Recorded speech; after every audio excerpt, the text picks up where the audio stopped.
Star hospital సుఖీభవకు తిరిగి స్వాగతం. కుర్చీకి అతుక్కుపోయి పనిచేసే వాళ్లలో చాలా మందికి నడుము నొప్పి అతి పెద్ద సమస్యగా మారుతూ ఉంటుంది. గంటల కొద్దీ కూర్చుని పని చేసినప్పుడు సహజంగానే వెన్నుపై భారం పెరుగుతుంది. దీంతో నడుములో చిన్నగా మొదలయ్యే నొప్పి క్రమంగా ముదిరిపోయి తీవ్రంగా మారుతూ ఉంటుంది. కూర్చుని పని చేయడం వల్ల వచ్చే నడుము నొప్పి గురించి ఇప్పుడు తెలుసుకుందాం.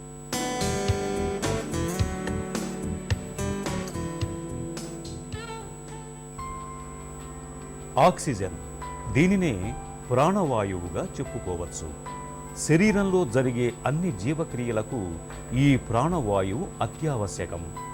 ఈ ప్రాణవాయువును అందించేవి ఊపిరితిత్తులే. మీకు తెలుసా, ఎక్కువగా కూర్చుని పనిచేసే వారిలో ఊపిరితిత్తుల పనితీరు 30% దాకా తగ్గుతుందని డాక్టర్లు చెబుతున్నారు. దీంతో రక్త సరఫరా రేటు, గుండె పనితీరు కూడా తగ్గిపోతాయి. గంటల కొద్దీ కూర్చుని పనిచేసే వారి ఊపిరితిత్తులు ఒక రకమైన సోమరితనానికి అలవాటు పడటంతో వారిలో ఆస్తమా, అలాగే బ్లడ్ క్లాట్స్ లాంటివి రావటం ఎక్కువగా జరుగుతుందని డాక్టర్ల పరిశోధనలో తేలింది. ఈ పరిస్థితి గుండెలో కూడా సమస్యలను తెచ్చిపెడుతుంది. మనిషి కూర్చోగానే ఊపిరితిత్తులు దాదాపు 10 నుంచి 20% క్లోజ్ అయిపోతాయి. మనం నిటారుగా ఉన్నప్పుడు మన ఊపిరితిత్తులు పూర్తిగా తెరుచుకొని ఉంటాయి. కూర్చోగానే మన ఊపిరితిత్తులు కొంచెం పై భాగం, ముఖ్యంగా అప్పర్ లోబ్స్ ఏరియాలో కొంచెం ప్రెషర్ వల్ల మన పీల్చే గాలి నిలబడినప్పుడు, నడిచేటప్పుడు కంటే కూర్చున్నప్పుడు తక్కువ గాలి పీలుస్తాం. ఇఫెక్టివ్ వెంటిలేషన్ తగ్గుతుంది. అదేవిధంగా పరిగెత్తేటప్పుడు, కొండలెక్కేటప్పుడు, ఎక్సర్సైజ్ వేగంగా చేసేటప్పుడు మనం ఎక్కువ గాలిని పీల్చుకుంటాం. అంటే శరీర అవసరాలని బట్టి మనము ప్రాణవాయువు అవసరాలు కూడా పెరుగుతాయి కాబట్టి మనం తరచుగా ఎక్కువగా గాలిని పీలుస్తూ ఉంటాం.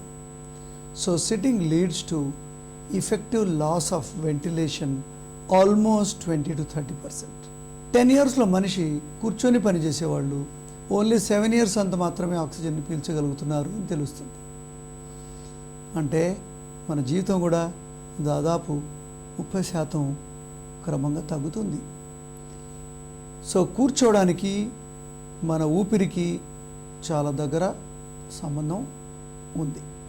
So first foremost important point is, కూర్చున్నప్పుడు తక్కువ శ్వాసక్రియ జరుగుతుంది కాబట్టి శరీరంలో కూడా జరిగే ఎన్నో రసాయన ప్రక్రియలు, ప్రాణవాయువుని ఎఫెక్టివ్గా వాడుకోవడము, శరీరానికి కావాల్సిన ఎనర్జీని రిలీజ్ చేయడము, ఇవన్నీ కూడా దాదాపుగా దెబ్బతిన్నట్లే. ఇంకొకసారి ఆలోచించండి, మనం కూర్చున్నప్పుడు శరీరంలో కదలిక లేదు. తర్వాత మన గుండె కొట్టుకునే రేటు కూడా తగ్గి, కూర్చున్నవాడే హార్ట్ రేట్ ఎంత ఉంటుంది? మ్యాక్సిమం 80 ఉంటుంది. పరిగెత్తేవాడే హార్ట్ రేటు దాదాపు 160 వరకు పోవచ్చు. సో రక్త ప్రసరణ కూర్చోవడం ఎక్కువ వల్ల క్రమంగా తగ్గిపోతుంది. దాదాపు తొడలు, పిరుదలు, నడుము, ఈ పెద్ద పెద్ద కండరాల్లో దాదాపుగా 1.5 నుంచి 2 లీటర్ల రక్తం అలాగే ఎక్కువగా వేగంగా ప్రసరించకుండా ఆగి ఉంటుంది. Stagnation of blood circulation. దీనివల్ల శరీరంలో జరగాల్సినటువంటి ఆక్సిజన్, కార్బన్ డైఆక్సైడ్ మార్పిడి సరిగా జరగదు. అందువల్లే సాయంత్రం అయ్యేటప్పటికి ఒక రకమైన నొప్పులు, ఫటీగ్ సిండ్రోమ్, ఇప్పుడు కొత్త డిసీజ్ కూడా ఉంది, ఎర్లీ ఫటీగ్ సిండ్రోమ్. అంటే మనం సాయంత్రానికల్లా ఎక్కువగా అలసటకు గురి అయిపోవడం. నిజానికి వ్యాధి ఏమీ లేదు, కానీ ఏమీ పని చేయకుండానే మనుషులు అలసిపోవడం అని కారణము లెస్ సర్క్యులేషన్. సో ఇది కూడా కూర్చోవడం వల్ల ఎక్కువగా సంభవిస్తుంది. ఫిట్నెస్, ఇదే నేటి ఆరోగ్య తారక మంత్రం. మనం తీసుకునే ఆహారం తర్వాత అత్యంత శ్రద్ధ వహించాల్సిన అంశం ఫిట్నెస్. ఫిట్నెస్ సాధించాలంటే తప్పనిసరిగా నిత్యం వ్యాయామం చేయాల్సిందే. అయితే నేటి ఆధునిక జీవన శైలిలో వ్యాయామం చేయటం అన్నది ఒక అపురూపమైన విషయంగా తయారవుతోంది.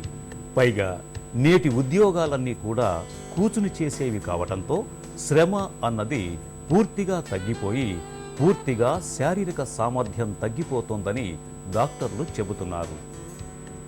శారీరక శ్రమ తగ్గటం, తద్వారా ఫిట్నెస్ లేకుండా పోవటం, చివరకు వీటి కారణంగా శరీర రోగ నిరోధక శక్తి తగ్గిపోవటం వల్ల నేడు అనారోగ్యం అన్నది పిలువని అతిథిలా వచ్చి పడుతోంది.